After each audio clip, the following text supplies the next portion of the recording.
acerca da ditadura militar no Brasil, para que a gente possa, então, conseguir passar para outra fase, outro ponto na história, né? Que viria logo na sequência, né? Que seria o processo da redemocratização do Brasil, sobretudo a promulgação da Constituição de 1988, a considerada Constituição Cidadã aqui do Brasil, certo? Então, a gente já tem dois momentos aí de aula sobre a ditadura militar no Brasil, e a gente precisava de colocar algumas datas, alguns fatos, né, de maneira um pouco mais técnica, para a gente, então, prosseguir aqui esses estudos. Eu tenho que estar atualizando o nosso blog lá com material de estudo que a gente precisa ter, porque logo daqui uns 15 dias a gente vai ter que realizar a prova aí de história, né? Então a gente vai deixar esse material para que vocês possam estar estudando e buscando mais conhecimento acerca desse assunto, né? Então, com base no material que a gente disponibiliza, a gente elabora a nossa avaliação aqui, né? Mesmo que às vezes a gente não fale ou não tenha condição de explorar tudo aquilo que a gente coloca como à disposição de vocês, certo? Então, eu acho uma questão, né, que eu fico perguntando sempre, mas tem que ficar muito claro para a gente sempre mesmo também, por que houve ditadura militar no Brasil, né? Então, teve uma das aulas passadas aí que a gente, então, a gente colocou a questão de que, por exemplo, essa própria questão, por que houve ditadura militar aqui no Brasil? Qual a resposta que a gente tem na ponta da língua? Acabar com o comunismo? Então, acabar com toda e qualquer ameaça do comunismo aqui no Brasil, certo? Então, e quem era o presidente anterior? Podíamos aqui escrever uma linha do tempo, né? O que vocês acham? Vamos fazer aqui uma linha do tempo? Eu vou transmitir aqui para que vocês possam, então, a gente possa ir fazendo essa linha do tempo e anotando algumas datas, né? Não sei se a gente até tem isso aí, eu acho que já tem. A gente fez uma linha do tempo outro dia, falando da história da República do Brasil, né? Até que nós chegamos, então, na questão específica da ditadura militar por aqui, né? Então, agora a gente vai... Vamos preencher mais alguns dados dessa questão aqui. Vamos começar em 1961 até 1964. Quem governava o Brasil nessa época?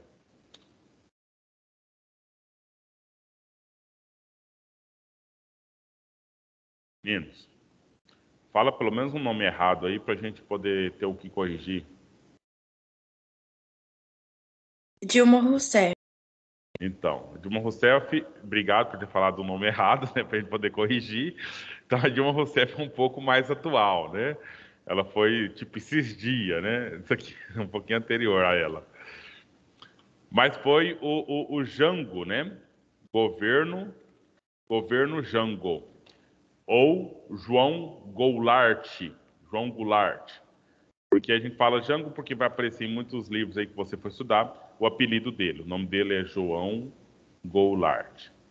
Esse João Goulart, ele foi, então, acusado de um crime. Qual que era o crime dele? Acusado do crime, a Michelle, eu acho que até falou aí. Eu acho que foi a Michelle mesmo, sei. Qual foi o crime que o João Goulart foi acusado? Meninos, pode falar qualquer coisa, para a gente ter uma interação, troca de voz aqui, para enriquecer um pouco mais essa situação aqui. Abuso de poder? Sim, pode ser que seja isso, né? Mas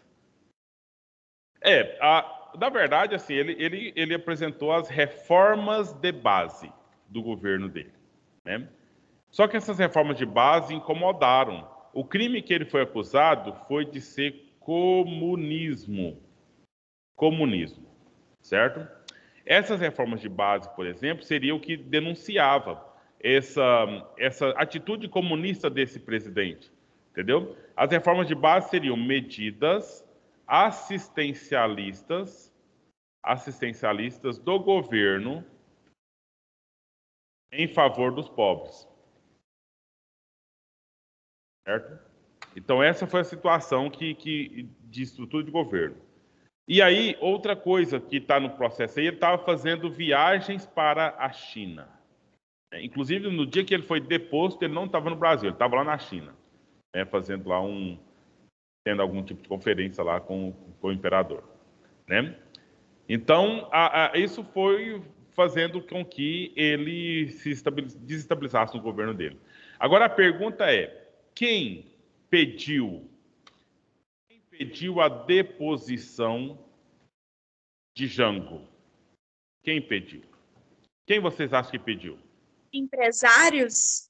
Então, empresários, industriais, banqueiros. Banqueiros não são bancários, tá? Bancários são quem trabalha no banco. Banqueiros são os donos do banco. Banqueiros. Isso a gente resume tudo em elite capitalista brasileira. Não precisa ser brasileira, não. Elite capitalista. Né? Que pediu. Agora, quem executou a deposição dele? Quem executou a deposição de Jango, gente? No Brasil, nós temos 3 poderes da República, né? O Jango era um poder, que é o executivo. E quem é que faz o processo de impeachment hoje? Você lembra que teve um impeachment há poucos anos? Judiciário?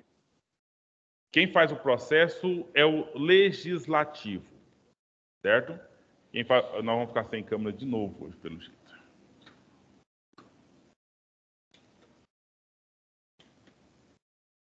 Ó, vamos ver se ela vai funcionar. Quem faz o processo é o legislativo. O judiciário só verifica se está tudo dentro da lei propriamente dita. Lei essa criada pelo legislativo, inclusive. Né? Então, o legislativo que executa o processo de impeachment. Então, foi o legislativo. Outra palavra para legislativo, quem é que compõe o legislativo, gente? Isso mesmo, obrigado pela participação. A Câmara dos Deputados. Ok?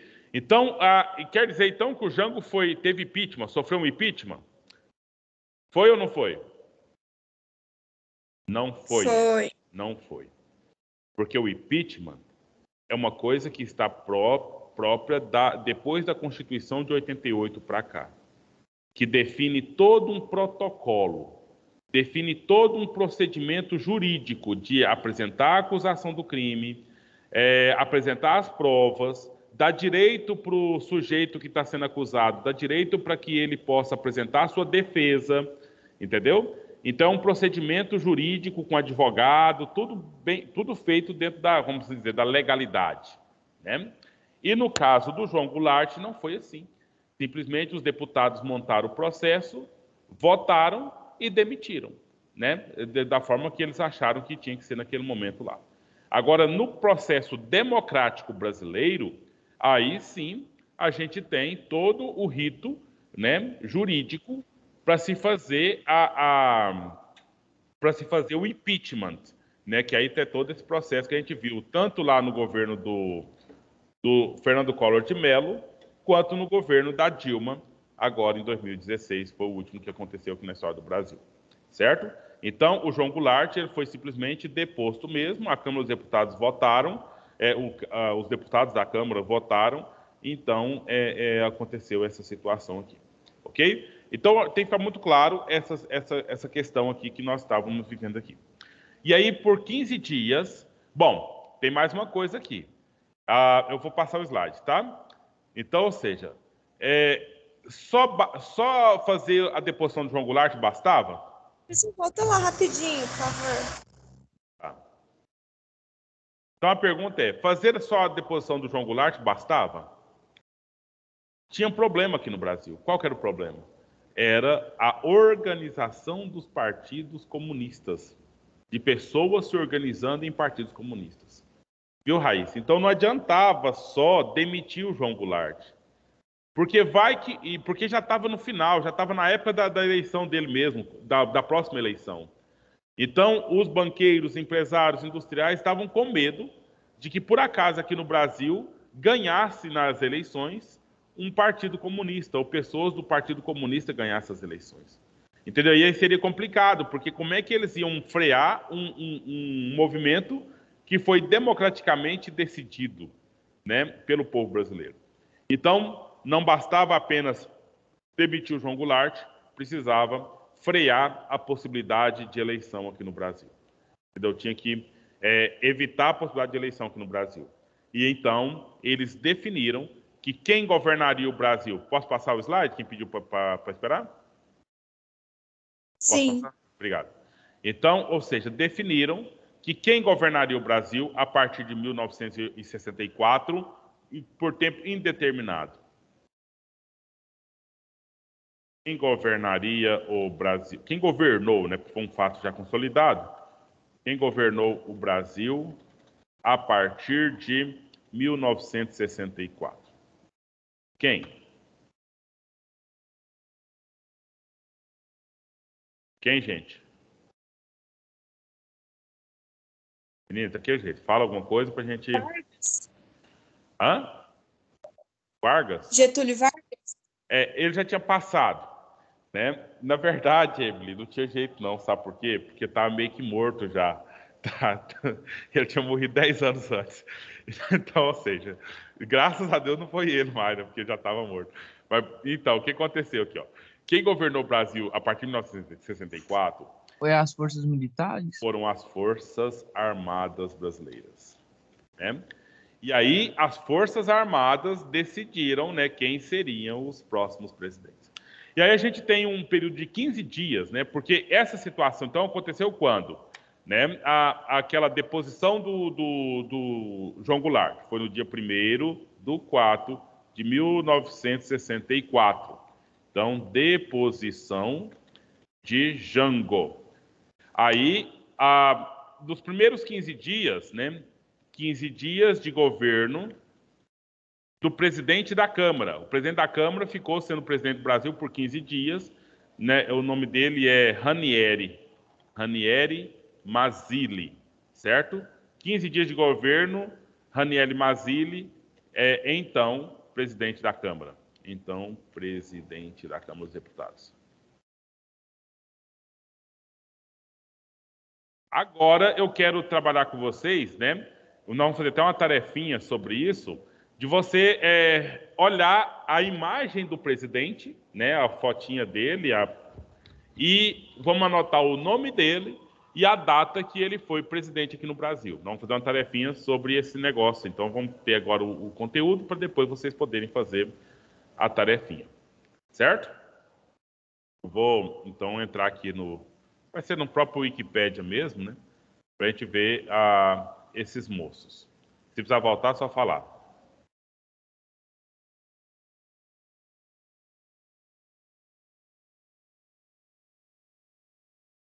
Então, nós vamos começar já no primeiro deles, né? Olha quantos presidentes nós tivemos no Brasil, né? Desde 1889, né, com o Marechal Deodoro da Fonseca. Então, na posição que você lembrou aí, Emily, nós temos aqui o Getúlio Vargas, né? Que começou aqui em 1930, depois aí ele retornou aqui novamente em 1951 e terminou em 54, quando ele morreu, né? E aí nós começamos aqui o período da ditadura no militar, que foi justamente aqui, olha. O Mazzilli, veja bem, né? Só para olhar, o Jânio Quadros, ele renunciou, né? E aí o Mazzilli, que era o presidente da Câmara naquele momento, ele assumiu, né? Ficou 13 dias presidente. Aí o João Goulart assumiu no local. Porque quando o Jânio Quadros renunciou, isso lá na República Populista ainda, né? Quando o Jânio Quadros renunciou, eles não queriam o João Goulart de jeito nenhum. Queria fazer outra eleição, queria alguma coisa assim. Aí ficou o presidente da Câmara por uns dias. Então, aí até que o João Goulart conseguiu assumir o posto de presidente, porque ele era o vice do Jânio Quadros. E aí depois... Professor, Pois não? no Brasil nunca teve um presidente negro, né? Ainda não. Não, nem perto disso, né? Aí, o que acontece, né? Aí o João Goulart assumiu, e aí a ditadura, então, foi estabelecida, olha, a partir do dia 2 de abril de 64, né, até 15 de março de 85, ok? Então, o Mazzilli ficou aqui mais 13 dias no governo, né? Então, até que o Humberto Castelo Branco, né? Humberto de Alencar Castelo Branco. Esse é o primeiro presidente da ditadura militar no Brasil. Então, você marca, por favor, a data do governo dele. 1964 até 1967. Nome dele, Castelo Branco. E é esse jovem, esse simpático senhor que está aí na tela da gente. General. Militar, presidente do Brasil. Anotado? Vamos para o próximo, são 5 ao todo. Professor, é 1964 até quando? 67. 64 até 67.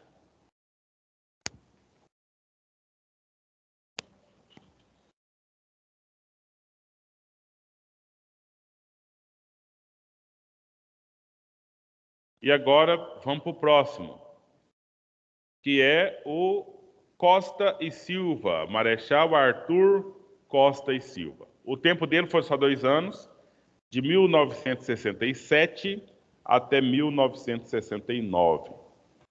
67 até 69. O nome dele, Costa e Silva. É o único dos militares que governou com bigodinho. O anterior a ele, que teve bigodinho, foi só o Jânio Quadros, lá em 1961.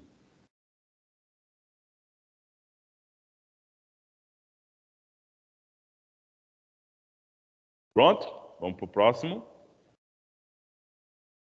Aqui, nós não vamos anotar isso aqui, né? Teve o governo do Pedro Aleixo, que era presidente da Câmara também, assumiu a presidência no tempo que o Costa e Silva saiu, né? Saiu doente também. Mas aí não vamos anotar que foi um período muito rápido, né? Bem como uma junta provisória. Lá em 69 foi feita, né, pelo Aurélio Lira, Márcio Melo e Augusto Rademacher. Mas foi um período curto até que assumisse no lugar deles o Emílio Garrastazu Médici. Ele já ficou no período normal aí dos 5 anos, de 1969 até 1974. É o presidente Médici, 69 até 74. Professor, esses que ficavam menos igual 2 anos só, é porque eles tiravam? Ou ficou doente, ou morreu, né? Teve esses fatos aí.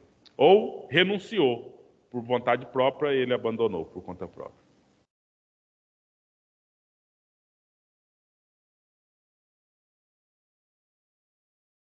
Anotaram o nome do Médici? Então agora vamos para o quarto, que é o Ernesto Geisel.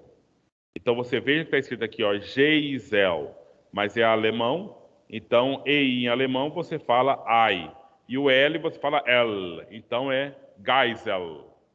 Que foi de 1974, de 74 até 79.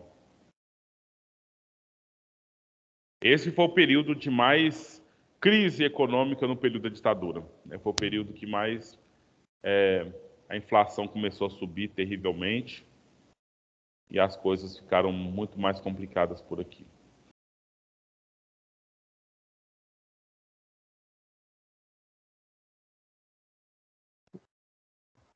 E o próximo e último dos presidentes do período militar, do regime militar no Brasil, foi o João Figueiredo, e ficou de 79 até 1985.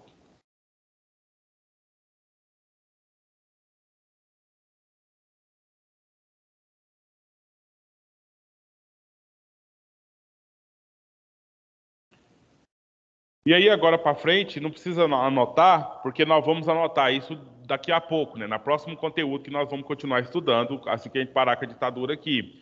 É só continuar os presidentes do Brasil que nós tivemos, entendeu? Porque no tempo do Figueiredo, já houve o processo democrático de eleição do novo presidente, né? Então, e esse novo presidente seria um presidente civil. Não seria mais o regime militar. Então, no governo dele que foi decidido que no Brasil não teria mais regime militar daí para frente.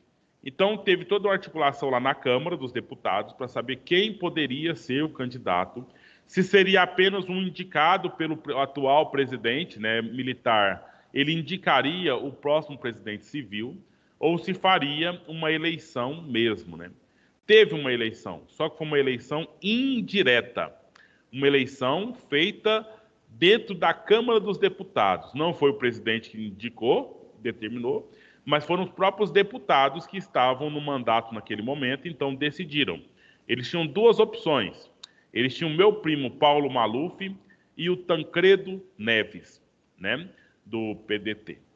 E aí, quem foi eleito? Foi o Tancredo Neves. Foi esse senhor aqui, Tancredo Neves. O probleminha é que o Tancredo Neves estava doente, né? Doente, e ele não pôde assumir a presidência da República. Quem assumiu a presidência da República no lugar dele era o vice dele, do MDB, que era o Sarney, José Sarney. O Sarney ficou de 85 até 90 como presidente. Em 90 tivemos a nova eleição. Agora, essa eleição foi realmente direta. O voto de cada brasileiro eleitor contabilizou para a eleição do presidente, e o presidente eleito naquele momento lá foi o Fernando Collor de Mello. O Fernando Collor de Mello teve um probleminha. Vocês sabem qual foi o probleminha dele, gente, no governo dele? Eu acho que já é um pouco da história recente. Alguns pais ou avós nossos já devem ter falado alguma coisa ou teve alguma raiva do Fernando Collor de Mello enquanto presidente. Alguém sabe? Qual foi a treta dele? A inflação estava muito alta. A inflação estava alta, a dívida estava muito alta, o Brasil estava devendo muito. Mas o que ele fez para resolver? Ele pegou o dinheiro das poupanças? Não fale isso. Ele não pegou, não. Entendeu? Ele simplesmente congelou, emprestado forçadamente. Entendeu? Então ele tava o dinheiro lá, tava na poupança, ninguém tava mexendo. O que ele fez? Ele pegou, mas depois ele devolveu, tá? Depois ele devolveu. Eu tenho um tio que tem trauma até hoje, ele nem tem Não, conta no banco. terrivelmente. Tem pessoas que morreram, tem pessoas que suicidaram, né? Porque naquela época, como a inflação estava muito alta, né? O dinheiro não tinha valor, vamos assim dizer, o pessoal jogava esse dinheiro na poupança, porque aí, como a inflação alta, a tendência da taxa de juros é aumentar muito, porque aí querem guardar dinheiro, querem segurar o dinheiro, o governo quer segurar o dinheiro, né? Então a poupança era muito atrativa, tinha pessoas que tinham valores de casa, de fazenda que tinham vendido, colocado na poupança, e da noite para o dia, confisco, né? Foi uma espécie de um confisco. Mas aí, por que não foi robô, né? Vamos assim dizer. Porque, pessoal, a pessoa ia lá no caixa eletrônico, põe o cartão, o saldo estava lá, entendeu? E o juro que a poupança paga, é um juro menor hoje em dia, né? Mas o juro estava sendo pago. O problema é que a pessoa não podia transferir esse dinheiro para conta nenhuma, não podia sacar esse dinheiro, entendeu? O dinheiro ficou sob o uso do governo, porque estava grande a dívida externa e tinha a possibilidade de criar uma dívida interna. Só que o danado, né, Pedro, que teve gente que foi receber esse dinheiro de volta, foi poder mexer nesse dinheiro agora no governo da Dilma. Então, depois de mais de 20 anos que esse dinheiro ficou preso lá na conta poupança. Tantas pessoas já morreram, né, e estava lá e que a família pegou aí o espólio dessa situação. Mas depois de feito, não pôde ser desfeito, né? Mas isso concorreu para o processo de impeachment do presidente Collor de Mello, né? E que foi mais ou menos o que concorreu para o impeachment da Dilma, né? Não sei se vocês acompanharam o processo, mas você sabe qual foi o crime da Dilma que fez com que ela fosse impeachmentada? Foi pedalada fiscal? Pedalada fiscal. Alguém sabe explicar o que é isso? Se não você mesmo, Raíssa, o que seria pedalada fiscal?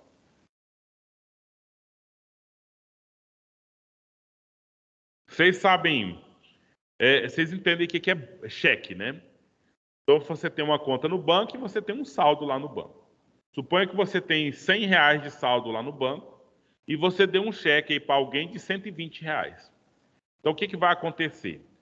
A pessoa vai lá no banco para trocar o seu cheque por dinheiro, o pessoal do banco vai falar assim, olha, não posso pagar esse cheque, não tem saldo suficiente, entendeu? Então, você vai embora, eu vou carimbar o cheque, motivo 11, que é sem saldo na conta, né?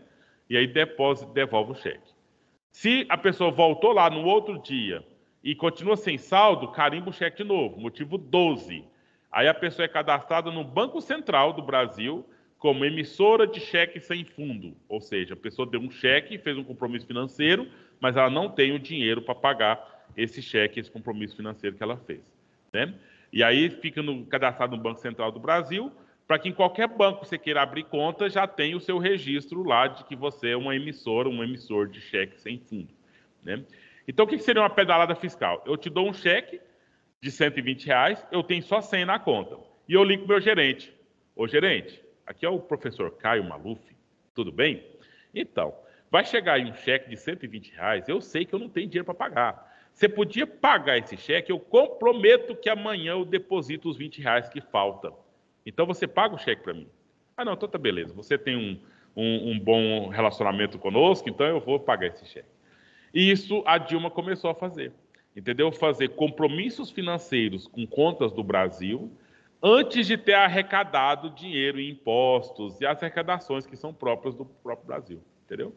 Isso, infelizmente, não foi a primeira vez que isso aconteceu na história. Quase todo presidente fez isso, né? Só que, por acaso, a Dilma foi a que foi acusada, né, e foi, então, julgada e condenada a se afastar da presidência por conta dessa situação. Entendeu? Então, ou seja, nós já estamos meio que adiantando, né, que a história é um ciclo, né, é um processo.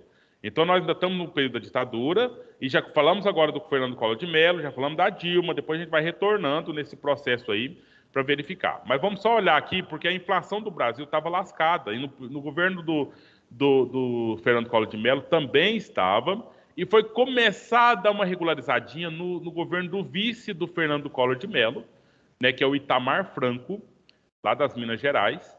Então ele tinha um ministro da Fazenda que criou o Plano Real, esse dinheiro que nós temos agora, que foi criado em 1994, né? Então vocês ainda estavam muito jovens naquele momento, né? Ainda estavam projetando nascer. Então, em 1994 foi criado o Plano Real. O ministro da Fazenda do Itamar Franco era o Fernando Henrique Cardoso. Isso foi tão bom que serviu para ele ser eleito presidente o próximo, né? O Fernando Henrique Cardoso, esse sociólogo brasileiro, primeiro doutor em sociologia pela USP, né? Em 1960 ele defendeu o doutorado dele. E aí ele então foi presidente no Brasil por 8 anos, né? Até que aí a sequência, que já estava vivo, eu acho, nesse momento, né? Você já tinha nascido, no governo do Lula, né? 8 anos, e o governo da Dilma, 6 anos, né? 4 anos mais 2 até o impeachment. Os 2 últimos anos do impeachment, Michel Temer, e passou a faixa presidencial para o Bolsonaro, que nós temos na atualidade. Vamos ver como será essa situação no ano que vem, né?